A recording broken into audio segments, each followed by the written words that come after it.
ഈ വരുന്ന സെപ്റ്റംബർ സെഷനിൽ ACCAയുടെ എക്സാം എഴുതുന്ന ഒരാളാണോ നിങ്ങൾ എങ്കിൽ നിങ്ങൾ തീർച്ചയായും ശ്രദ്ധിക്കേണ്ട 5 കാര്യം. നമ്പർ 1, ഡോക്കറ്റ് അഥവാ ഹോൾ ടിക്കറ്റ്. MyACCAയുടെ സൈറ്റിൽ പോയി ഡോക്കറ്റ് ഡൗൺലോഡ് ചെയ്ത് അത് പ്രിന്റ് ഔട്ട് ചെയ്ത് സിഗ്നേച്ചറും ഇട്ടിട്ട് വേണം നിങ്ങൾ എക്സാം സെന്ററിലേക്ക് പോകും. ഒരു കാരണവശാലും ഡോക്കറ്റ് കൈവശമില്ലാതെ നിങ്ങൾ എക്സാം സെന്ററിൽ പോകരുത്. Number 2, government issued original ID. ഡോക്കറ്റിൽ ഫോട്ടോ ഇല്ലാത്തത് കൊണ്ട് തന്നെ ഗവൺമെന്റ് ഇഷ്യൂഡ് ആയിട്ടുള്ള ഫോട്ടോ ഉള്ള ഒരു ID കാർഡ് വേണം നമ്മൾ കൈവശം കരുതാൻ.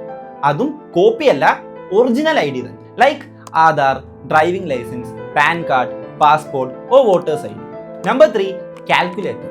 ഡോക്കറ്റും ID കാർഡും അല്ലാതെ എക്സാം ഹാളിൽ ആകെ അലൗഡ് ആയിട്ടുള്ളത് കാൽക്കുലേറ്റർ ആണ്. ഇലക്ട്രോണിക് ഡിവൈസസ് ആയിട്ടുള്ള മൊബൈൽ ഫോണോ ഈവൻ വാച്ചസ് പോലും അവിടെ അലൗഡ് അല്ല. Number 4, reporting time.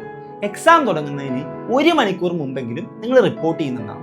Morning shift ആണെങ്കിൽ 9 മണിക്ക് തുടങ്ങുന്ന എക്സാമിന് 8 മണിക്കെങ്കിലും എത്തുക.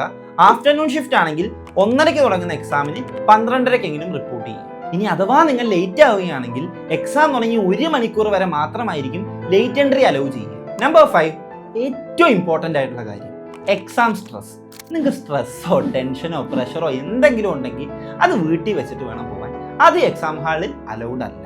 എക്സാം ഹാളിൽ കയറി ഒന്ന് റിലാക്സ്ഡ് ആയി ഒരു ഡീപ് ബ്രത്ത് ഒക്കെ എടുത്ത് വളരെ കൂളായിട്ട് വേണം നിങ്ങൾ എക്സാം അറ്റൻഡ് ചെയ്യാൻ. എന്തായാലും പാസ്സാവും.